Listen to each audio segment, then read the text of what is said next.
This is our second interview with Carolyn Cedig, and we're going to be talking about Carolyn's entry into the We Create Together challenge, which this time around was on the theme of transformation. Now, before we go into any details, for those that didn't see the first interview, who are you and what do you like to do creatively? So I'm Carolyn. I have an Instagram page, Facebook page, what have you, called Cedig Crafts, where I post the things I make. And I mostly work with yarn. I knit and I crochet. And that's sort of what I do in my spare time. My day job is admin manager of an admin team, which isn't very creative. So I like to get creative in my spare time. Okay, right. So what we'll do, we're going to start off first by talking about your entry to the challenge. So as mentioned at the start there, the theme for the challenge was transformation. And your submission was this amazing wee critter. And obviously I'll put the picture up on the video as we're talking about it, that you can pop inside out to represent your current mood. And needless to say, it was very popular with other members as soon as it went up. Just kind of tell us a little bit about like where the idea came from and kind of how the whole thing came about. The trouble with my inspiration is I don't look for it. I just sort of wait for it to come to me. So that's why I've not really taken part in many of the challenges in the group, just because I feel like for me, not necessarily everyone, but for me, if I try and force my creativity, it's like a fart. If I have to force it, it might be shit. So you can feel free to censor me there if you want. But it's one of those things where if I look at the prompt and something comes to me and I maybe have a seed of an idea, maybe not a fully formed idea, I'll then go and have a look and see if I can find something. And when I saw transformation, my immediate thought was the toilet roll ladies. I don't know if you ever saw them. Like my nana had one, which was like a Barbie doll with a crochet dress that would then sit over the toilet roll. So the next roll that would go on the holder would sit on top of the cistern with a doll on it. But she had one that was you could turn the dress inside out. And that's what kind of my brain went to. And I thought, well, I don't have any dolls. I don't want to buy a doll just to make something, because I like trying to make things with stuff I already have, because otherwise my house would be even more full of yarn than it already is. But then I thought, well, what could kind of turn inside out and stuff? And I had a look on Pinterest, which is where I keep a lot of like my inspiration if I do see anything. And there was someone had made an octopus, and I thought, well, that looks pretty cute. I'll have a go at making one myself. And the first one I tried looked a little bit scary because I used buttons for the eyes, and I wasn't quite in love with it. And then I had another go with a different yarn and I sewed the facial features instead of like attaching buttons, and that's the little fella that I entered with. Amazing. I kind of want to see the other one now, because I can kind of see like the buttons for eyes, like almost having a Halloween-y sort of vibe. I'll send photos to you. Feel free to put them in the video if you want, just so people can see the unhingedness. But yeah, the eyes definitely gave it a sort of a other mother from Coraline kind of vibe. You know what I mean? Unhinged is a mood after all. So yeah, absolutely. Does it have a name? No. Okay. I want to name the things I make when I make like little guys or, things like that, but I don't always have ideas, and I always worry that I'll forget what I've named them. Because when I was a kid, I used to name all my teddies and my bears. That's the same thing. I used to name all my toys and dolls and things, but then I would forget what I called them. And then I always felt really bad for them, like, because I've anthropomorphized them in my head. And then I was like, well, I'd be really annoyed if someone forgot the name they gave me. So I don't really give them names. I just kind of, maybe I refer to it as just the Octo buddy sort of thing, but I don't like giving names to them in case I forget.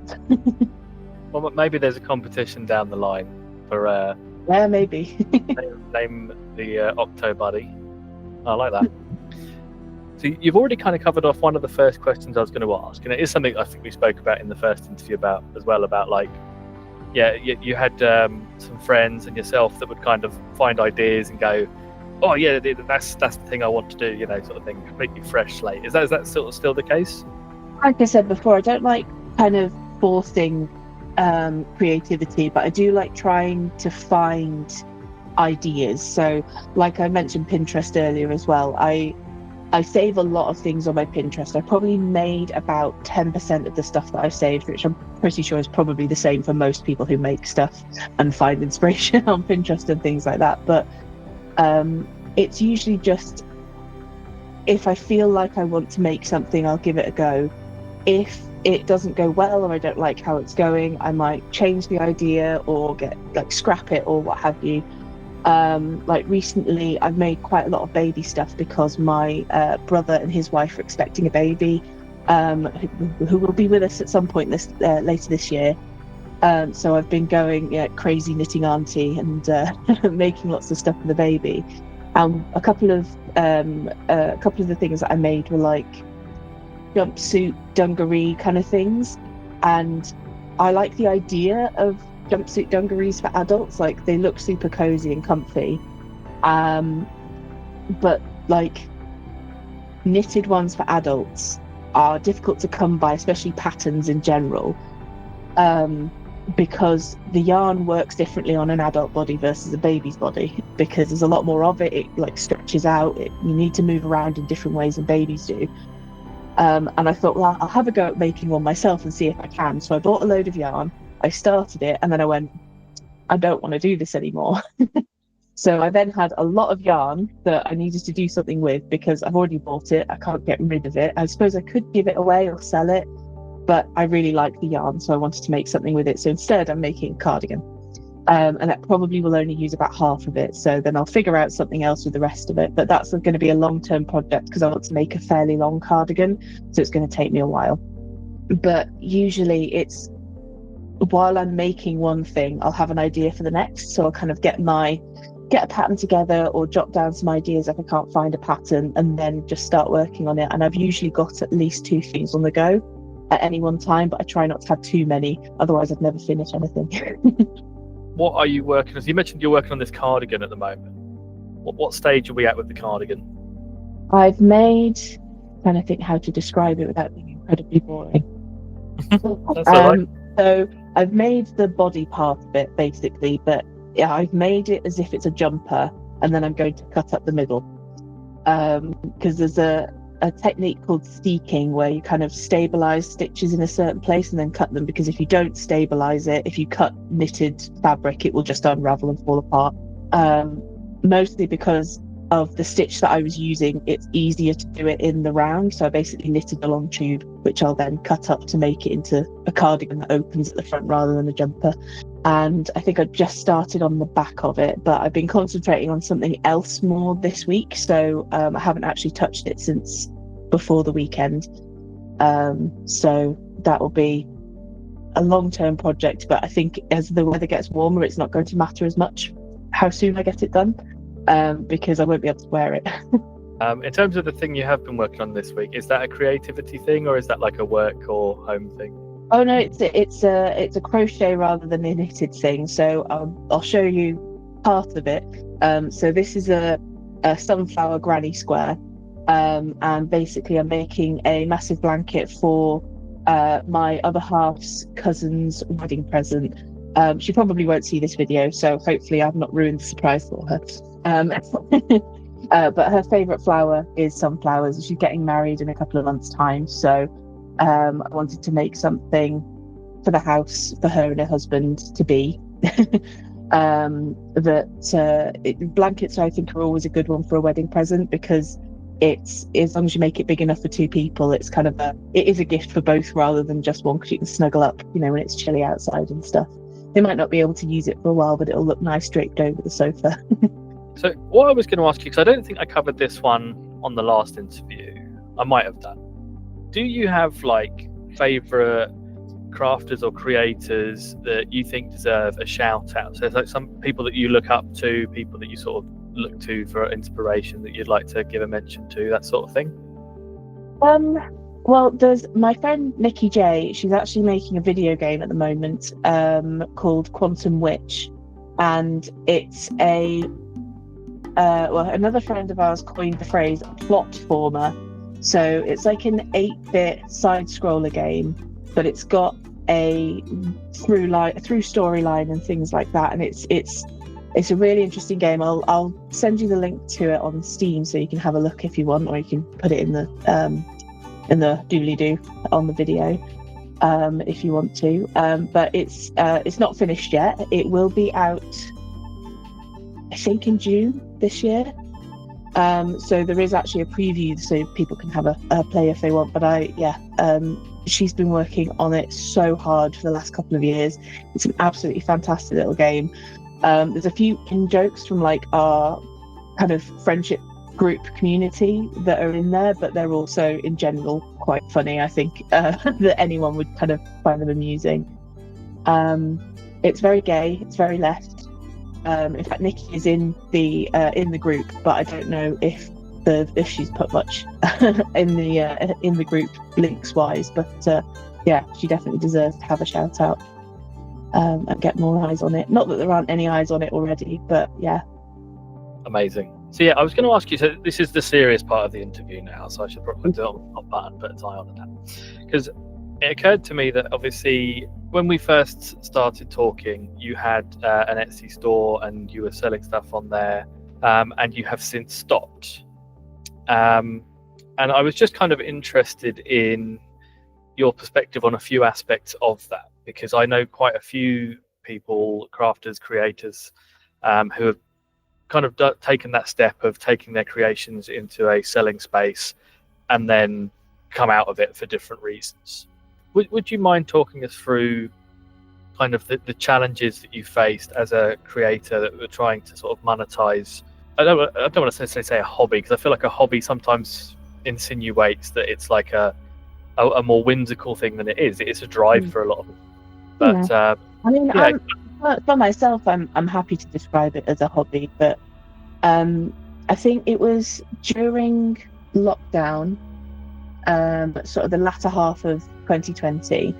That's when I started my Etsy shop, and I did quite well for the first couple of years. There were times when I had more orders and times when I had fewer, but the difficulty I had at the beginning was deciding whether I wanted to make a load of stuff and have stock that's ready to ship, or if I wanted to do everything made to order, because there's pros and cons to both. Having ready to ship stuff meant that people could have things within a couple of days, but but in that case I would then have a lot of stuff in my house, and if it didn't sell, then that stuff I've got to store or try and get rid of in other ways or give away. I've given so many bits that I've made to people for Christmas and birthday presents. People are probably fed up of having me give them things. But on the flip side, if it's made to order, a lot of people might not actually want to order anything because they want to go, I'll have that pair of gloves, but I don't want to wait 2 weeks for it to be made and then shipped.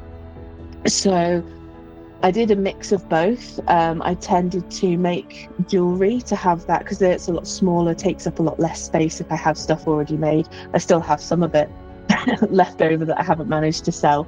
But then knitted stuff, I'd had that as made to order. And one Christmas I made so many pairs of gloves that I actually had to stop doing anything for about a month because I pulled a muscle in my shoulder and I couldn't do anything. So while working full time and doing that, finding a balance of what I should do and what I could do was really difficult for me. And also I found that I didn't get as many sales if I didn't use the ad platform on Etsy. So if it was just my own traffic pushing it, and also the general search engine what sits with Etsy, I wasn't getting very much. So then I was having to pay to advertise to get more orders, and I was getting more orders, but with then having to pay for the advertising, I was making, at the end of it, what was coming to me was about the same as if I hadn't paid for that advertising. So it was kind of it was getting to a point where I wasn't sure what I wanted to do with it, whether I wanted to carry on or not.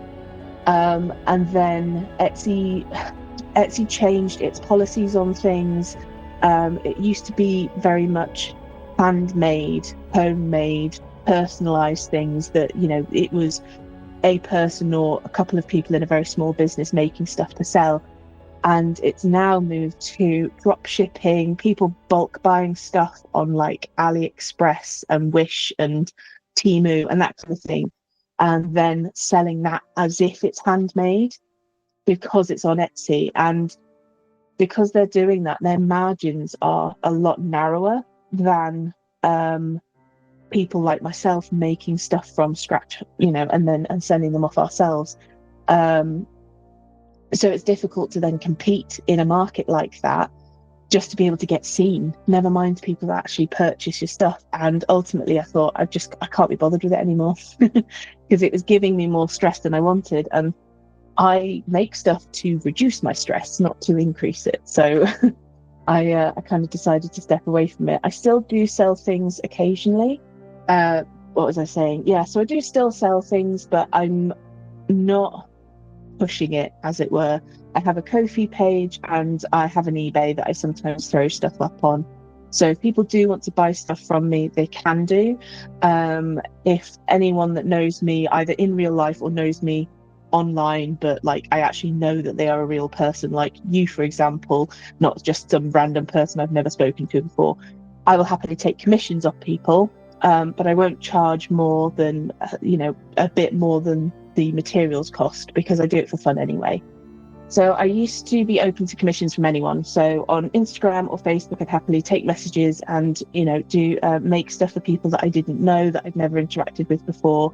But in the last year or so, I think there've been a lot more people trying to scam people like me who make stuff on the side, to make an extra few quid here and there. And I know it's not unique to me at all in any stretch of the imagination. Like almost every craft group that I'm in that has people who sell stuff, all of them have got messages from people basically trying to scam them. It's kind of I don't know if there's a specific name for it, for like the kind of grift that they're doing. But basically they'll see a post that you've made recently, they'll take the picture, they'll send a message and say, I'm interested, is this still for sale? Knowing full well it's probably not for sale, but then they'll go, oh, well, can you make one for me? I live in such and such a place. How much will that cost? And then they'll work out between them and they'll go, okay, we'll do it on PayPal. And then something will go wrong with the payment and they'll be like, oh, what's your email address? I'll send you a link. And then they basically just steal your details or steal your money, depending on what the link leads to. But yeah, basically they're just trying to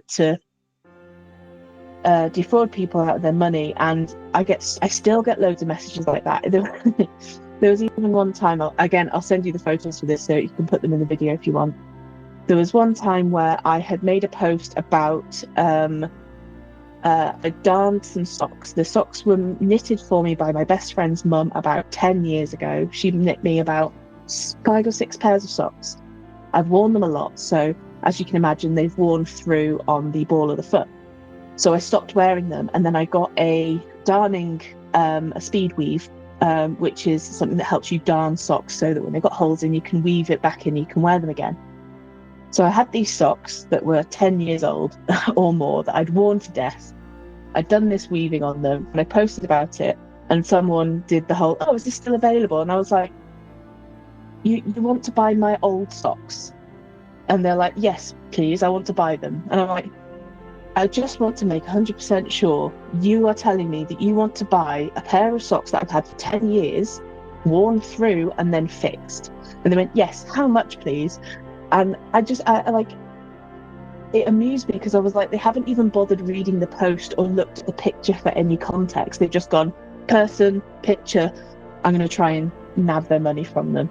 So now I don't take any commissions from anyone that I don't already know of, whether I know them in person or online, just because I can't be bothered with the hassle. Yeah, no, I mean, I don't blame you. I mean, I've got plenty of old pairs of socks if there is a market for that sort of thing. But so last time we were talking, I believe we mentioned that you were going to do is it Brave the Shave? How did it all go? Why did you start doing it? Just talk us a little bit about it and why you're involved with it.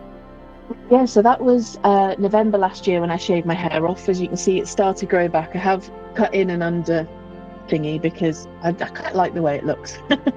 And as silly as it sounds, I never braved having that kind of haircut before. Basically, for the last, I think 9 years, I think 2016 was the first year that I did it. I basically just shaved my hair off, grown it, to then shave it off again. And I kind of thought it'd be nice to have an actual style of my own for once.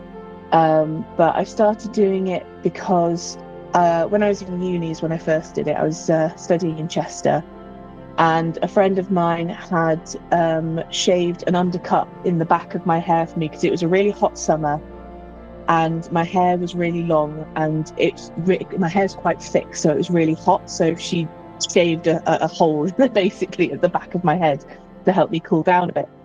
And she was like, "Oh, you might look cool bald." And I was like, "Yeah, I might do." And then she was like, "Well, why don't you shave your hair off and raise money for charity?" And Macmillan is something that's very close to her heart, and it's become more close to mine in the years since as well.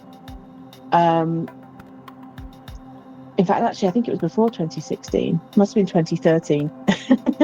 But either way, it's just trying to work out what year I did things in.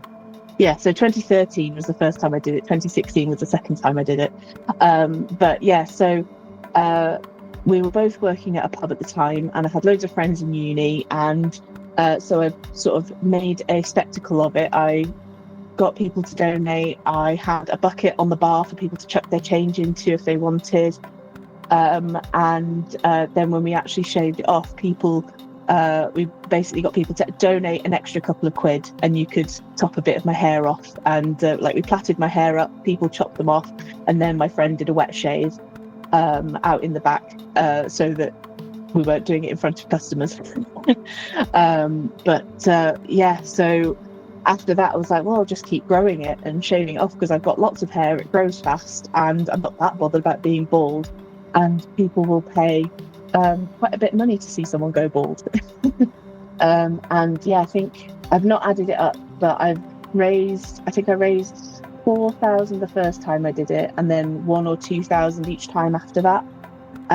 So I've probably raised about 7 or 8 grand all in all off the shaving. But I also do other bits, like I might make things and sell them, or if I've got a bit of extra money, I'll chuck it at Macmillan and things like that. So I just kind of fell into it almost. Amazing. Well, I mean, look, it's a brilliant cause, and more power to you. Why not? I've always been worried about if I went bald, because I think I've got a bit of a lumpy head and a big head. I've got a huge head, to be fair. I look like one of those brain.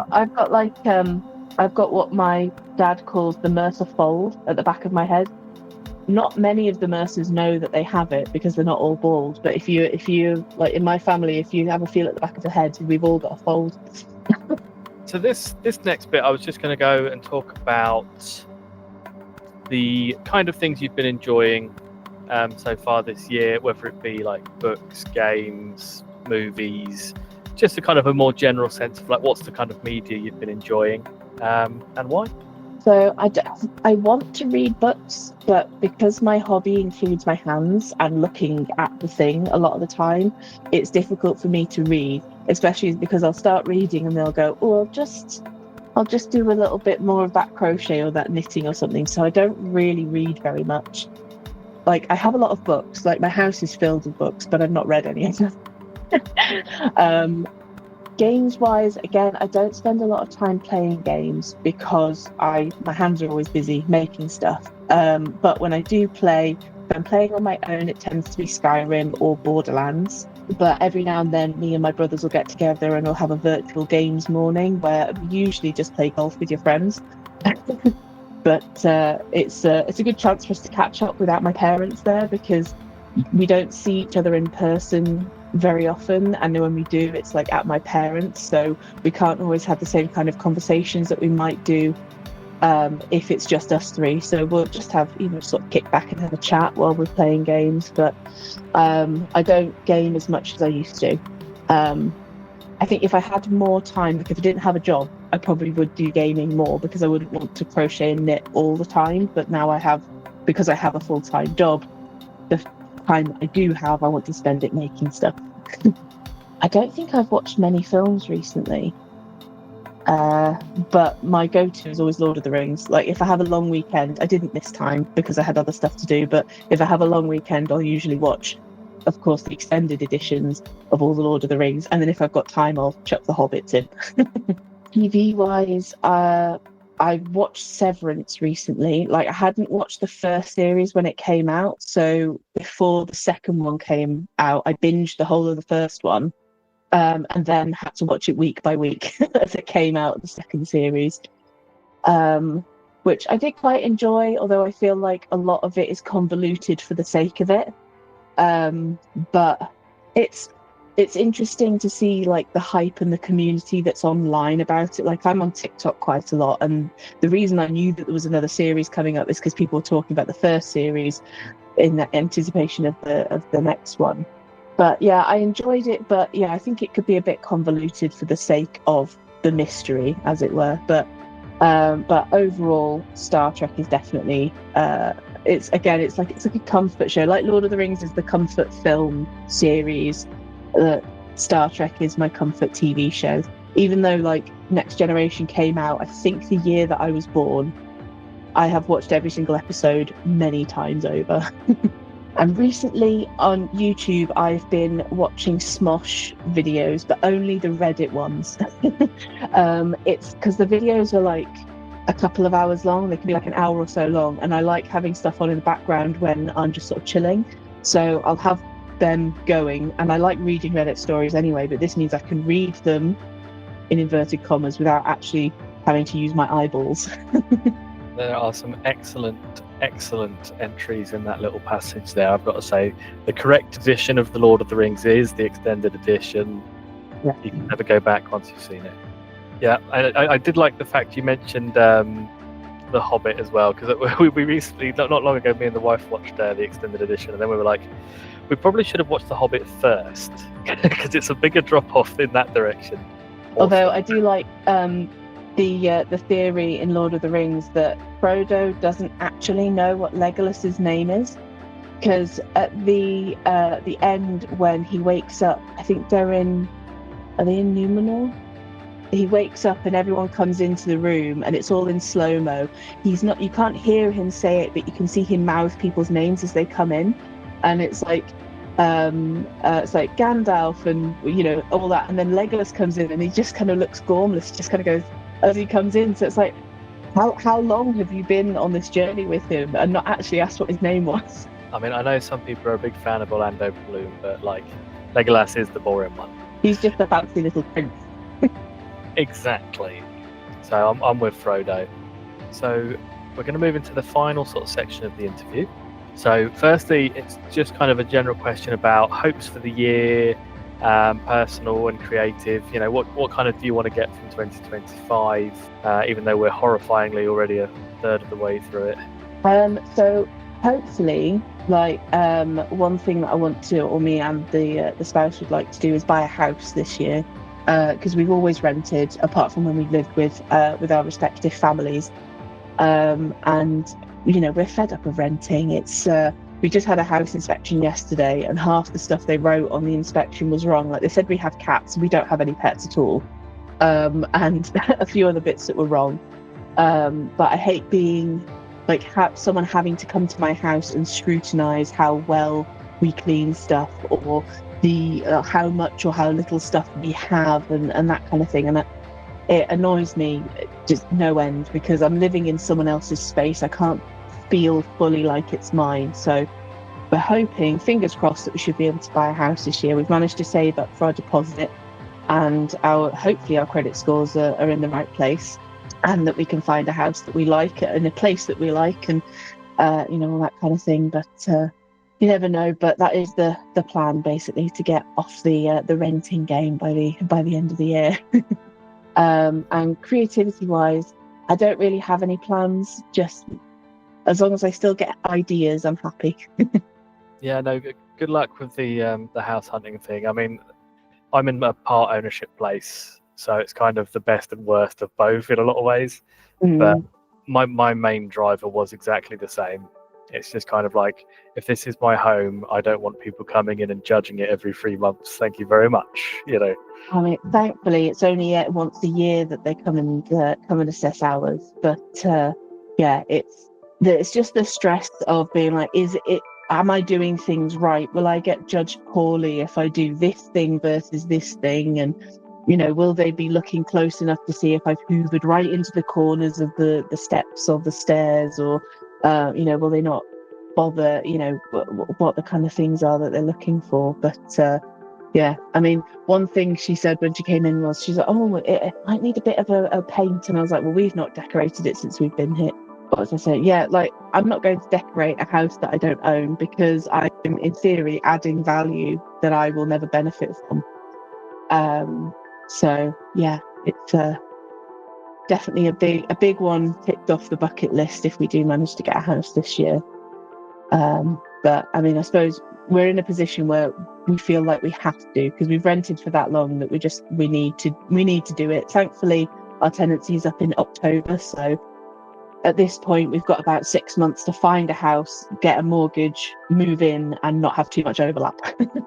Okay, well, look, you've got all my best wishes, because like I say, I've been in exactly that position, and yeah, I'll be crossing my fingers for you, so fingers crossed. Now, we're going into the quickfire round. It doesn't really tend to work, if I'm honest, because quite often people get the questions and then go, you want to qualify it. Yeah, so I'll read them out. You can take as much time as you want, basically, but they're basically supposed to be bite-sized. So the first one, rather interestingly, what is the best Star Trek series? Next Generation.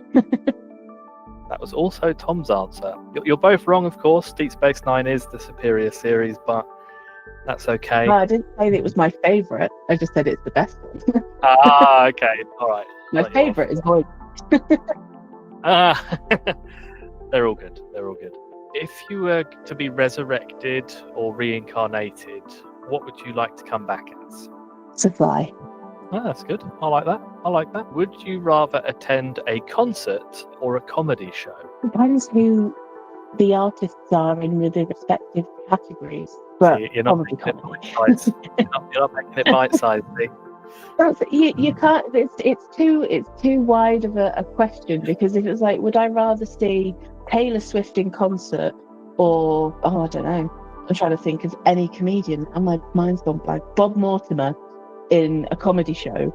I'm going to say comedy because I hate Taylor Swift. But if it's like Ricky Gervais versus My Chemical Romance, I want to see My Chemical Romance. It depends on the artists on either side, but I'd probably comedy. All right, we'll give you the Facebook status. It's complicated on that one. What is your favourite Disney movie? I don't know. I wasn't really a Disney kid growing up, so I don't have any sort of nostalgic ties to it. I know most people my age do. I think Tangled. I quite like that one. If I want to just sort of have something nice and soft on in the background, I'll put that on. Okay, good shout. What is your favourite dessert? Oh, there's so many. The salted caramel cheesecake. What is your favourite feel-good song? I don't tend to listen to music when I'm in a good mood. It tends to be if I'm feeling a bit sad, or if I'm, and that's the same word. That's just a synonym. Like if I'm feeling a bit down, or I need to chill out in some way, I'll listen to music. But I tend to I'm a bit emo in my music tastes, in like the concept rather than like the specific genre. But you know what I mean. Yeah. Sorry, that's really not a quick fire answer. That's okay. Like I say, I'm not the best interview questioner ever, but that's okay. When you said My Chemical Romance, I was like, oh, we might be in trouble here, but that's all right. All right, this one hopefully will be a bit easier. What is the best breakfast cereal? Kellogg's Crunchy Nut. An underrated cereal, that one, 'cause that is deceptively good. This one, given the trouble we had a minute ago, might also be a problem, but I was going to say best stand-up comedian. Brains Acaster. And then finally, He has some good sound bites. your favourite colour yarn to work with? My favorite color is a really like a dark, like rich green.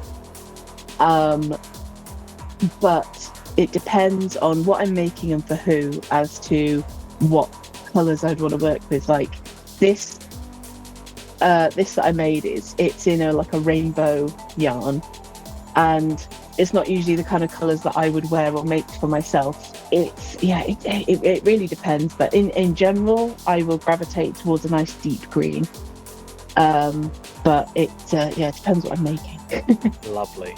How can people find you and your lovely creations? On Instagram, I'm Cedig Crafts, all one word. On Facebook, I think the page is Cedig Crafts, but 2 words. And on Blue Sky, I am Carolyn Cedig Crafts. But if you search Cedig Crafts on Google, you'll probably find various different places. I'll give you my link tree so you can do what you want with the links there. But don't find me in real life. I don't like interacting with people in real life. That's fair enough, and that's all the warning you're going to get, people. Right, finally then, I just want to say a really big thank you for taking the time to enter the challenge, for giving the interview and just giving your time for this. It's just always nice to sort of talk with people and just kind of explore the world of creativity through other people's eyes. So thank you very much for your time. Absolutely. And thank you for putting this all together and putting your time in. Well, I'd say I'm entirely selfish because I just like the company of more talented people than myself. So I just like to sit there and absorb my motivation from you guys. So it all works out.